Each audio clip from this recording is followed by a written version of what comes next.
This is Pratyasha Priyadasani. Okay, today we are going to read about the third chapter, that is A Tiger in the Zoo, which is written by Leslie Norris. So, the first stanza is like this. He stalks in his vivid stripes, the few steps of his cage, on pads of velvet quiet, in his quiet rage.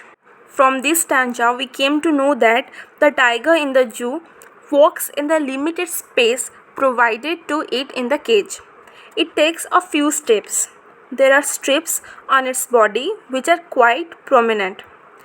Its paws are soft like velvet. No noise is produced when it walks on its pads of velvet. The tiger is silent but in anger. This is all about the explanation of first stanza of the poem. Okay, let's come to the second stanza. He should be lurking in shadows, sliding through long grass near the water hole where plump deer pass. Here, the poet suggests that the cage is not the proper place for the tiger. It is not its natural habitat. Usually, tigers are found sitting under long grass near a stream. As soon as they see their prey like deer coming, they slide silently through the grass and kill them. The poet wants to convey that the tiger should be there in the forest in its natural habitat. Let's come to the third stanza. He should be snarling around houses at the jungle's edge, baring his white fangs, his claws, terrorizing the village. Here, the poet gives another suggestion that the tiger should be sitting at the jungle's edge in close vicinity of a village or near the village. He should be terrorizing the people passing thereby by showing its sharp teeth, claws and producing low sound of anger. This is all about the explanation of third stanza. Now let's come to the fourth stanza. The fourth stanza is like this.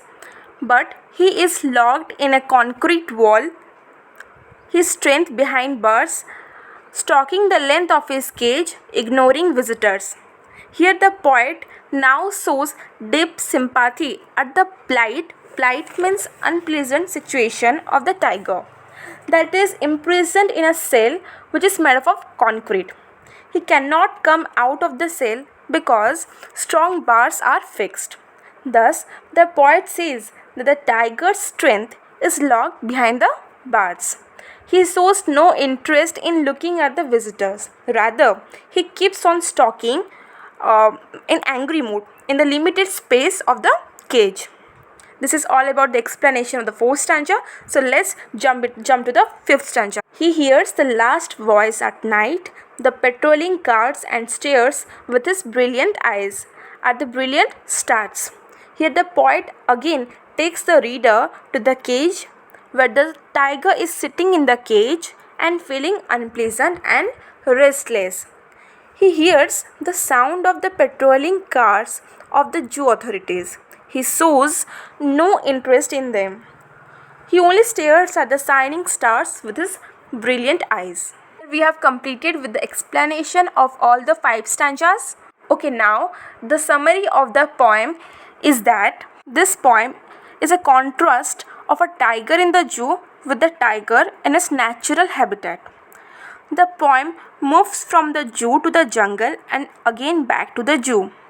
In the zoo, he has no freedom. He is kept in a cemented cell behind the bars. He feels angry, frustrated and helpless, and this reminds him of his natural habitat, how he used to hide and slide in the long grass near the water hole, and how he used to pounce upon the fat deer, and the way he used to terrorize the village by displaying his sharp teeth and claws. At the night in the zoo, he hears the sound of the patrolling cars. The tiger in the zoo appears helpless as a mere showpiece and source of entertainment to the people.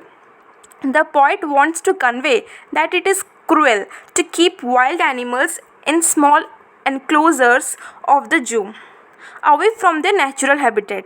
They feel angry, helpless and unhappy in the cage.